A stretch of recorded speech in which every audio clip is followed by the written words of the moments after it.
नहीं, वो निर्दलीय खड़ा होकर के भाजपा को मदद करने की कोशिश कर रहा है पपुआ, भाजपा को मदद करने की कोशिश कर रहा है पपुआ। इंडिया को चुनो, और इंडिया को अगर नहीं चुनते हो बीमा भारती को, तो आप एनडीए को चुन रहे हो। जिस पप्पू यादव को पपुआ कहा गया, भाजपा का दलाल कहा गया, भाजपा का बी टीम बताया गया, अब उस पप्पू यादव के सामने तेजस्वी यादव समेत पूरी आरजेडी नतमस्तक हो चुकी है।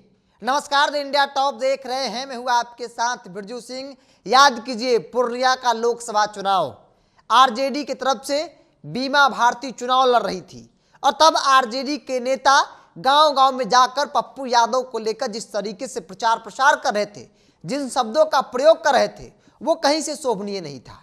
यहां तक कि कहा गया, पप्पू यादव को पपुआ कहा गया। आरजेडी के एक एमएलसी हैं कारी स्वेब, उन्होंने ऑन कैमरा इस बात को कहा। तेजस्वी यादव खुले मन से कहते नजर आए कि या तो इंडिया को दे दीजिए या फिर एनडीए को दे दीजिए, लेकिन भाजपा के बी टीम को मत दीजिए। बी टीम मतलब पप्पू यादव को वोट मत दीजिए। पप्पू यादव को हराने के लिए आरजेडी ने 1, 2, 10, 20 नहीं, बल्कि 40 से अधिक विधायकों को, कई पूर्व मंत्री को मैदान में उतार दिया था, डेरा डाला गया था। बावजूद पप्पू यादव चुनाव निर्दलीय पूर्णिया से जीत गए। मतलब पूर्णिया और सीमांचल के क्षेत्र में पप्पू यादव की ताकत क्या है, इस बात का एहसास अब आरजेडी को हो गया है, और इसीलिए लालू प्रसाद यादव तेजस्वी यादव के इशारे पर आदेश के बाद पूर्णिया के रुपौली से विधानसभा के उम्मीदवार बीमा भारती दौरे भागे पप्पू यादव से मिलने के लिए पहुंचती हैं। वो तस्वीर भी हमने आपको कल दिखाया, एक बार फिर से देखिए इस तस्वीर को। पप्पू यादव से मिलने के लिए बीमा भारती पहुंचती है, क्योंकि विधानसभा से उन्होंने इस्तीफा दिया था, जेडीयू से विधायक थी, और इस्तीफा देकर उन्होंने लोकसभा का चुनाव आरजेडी से लड़ा। अब ऐसे में रुपौली की सीट खाली हुई है, 10 तारीख को वोटिंग है, आरजेडी ने बीमा भारती को उम्मीदवार बनाया है।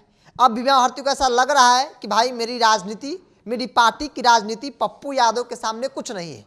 रुपौली से जीतना है तो फिर पप्पू यादव का आशीर्वाद चाहिए, पप्पू यादव का सहारा, समर्थन चाहिए।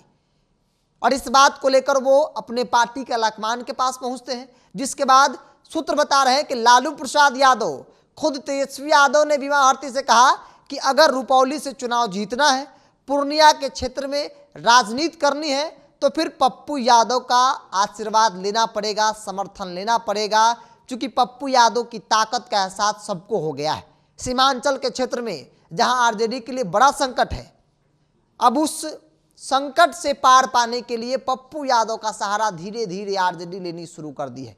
रुपौली इसकी एक झलक है, आगे 25 में भी देखने को मिलेगी, क्योंकि अब आरजेडी को इस बात का एहसास हो गया है कि भाई सीमांचल में बगैर पप्पू, क्योंकि सीमांचल में कोई चेहरा है नहीं आरजेडी के पास, आरजेडी वहां जीरो पे है, और ऐसे में अब आरजेडी को लगने लगा है कि अगर जीतना है तो फिर पप्पू यादव का सहारा चाहिए। यही बड़ी वजह है जो बीमा भारती दौरे भागे गुलदस्ता लेकर पप्पू यादव के दरबार में पहुंचती हैं, हाजिरी लगाती है।